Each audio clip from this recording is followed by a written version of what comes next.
Ай да предатель, блин. Предатель. Сходили в магазин. До магазина пойдет, я в магазин захожу и сразу оставляет меня. Ах ты предатель, Айда. Вон уйди, давай, ищи. Ищи, он один.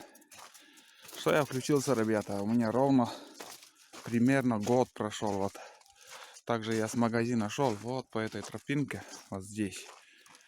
И так шел, нормально все было. И влево меня прибило к этому забору, и я вообще шевельнуться не мог.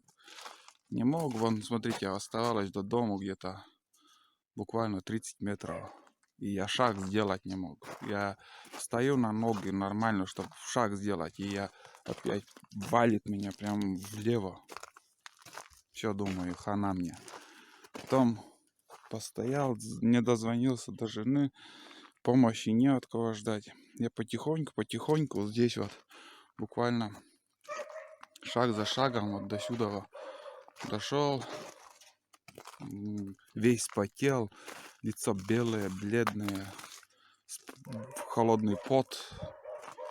И вот тут, где-то вот здесь, к забору я прислонился и уже вообще шаг сделать не мог. Короче, я здесь присел, думаю, смерть пришла моя. Но не так-то было, не там-то было.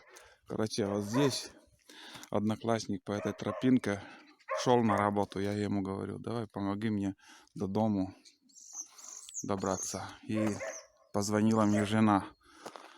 Что случилось? Говорит. Одним словом. Я говорю, вот здесь, возле дома, не могу идти. Потом одноклассник меня провел до дому. И пришла скорая. Опять же скорая спасла вот такой момент.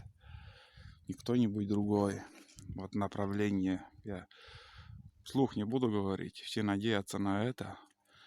Но человеку помогает только скорая, врачи. Каждым годом все меньше и меньше больниц остается в России. Но только человеку может помочь врач. Ну и пришла скорая. Сделали мне 5 уколов, наверное. Может и больше. Рвота у меня была сильная. И Антулан. И уже после этого отвезли меня в город. В городе КТ провели там, инсульт, чтобы исключить. Как бы, проверили, это инсульт был или же сердце там, инфаркт или что там, что может быть. Но это у меня, оказывается, остеохондроз. Если бы я был в лесу, мне бы никто уже не помог. Я все время один в тайге, но попадал я в такие ситуации, что вот в данный момент возле дома, хорошо, что все это произошло, меня бы никто в лесу не спас.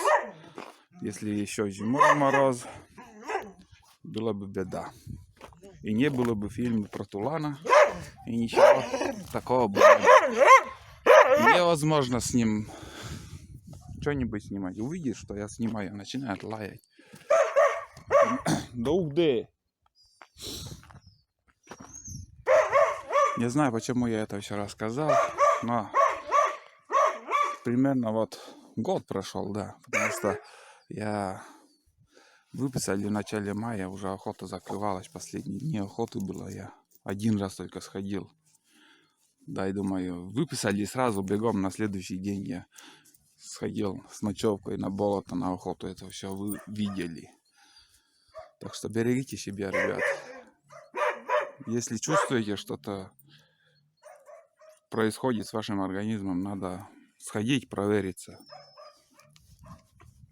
Все надо проверить. Потому что одиночные походы, они опасные, как бы там ни было. Да, и да. А сегодня будет еще второй фильм. 2 фильма. А завтра у нас в селе не будет света. Свет вырубят на целый день электрики. Так что завтра, думаю, фильм не будет. Примерно так. Туланчик, блин. Хорошее утро. Подморозило сегодня крепко.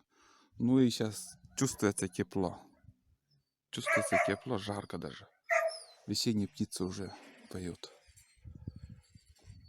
Снег тает, смотрите, что творится возле на территории, во дворе там каждым часом все меньше и меньше снега остается. Буквально 2 дня здесь уже доски все будут видны.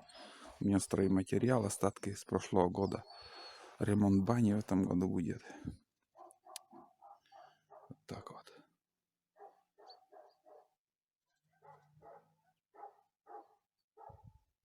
Хорошо. Спокойно. Все. Всем пока.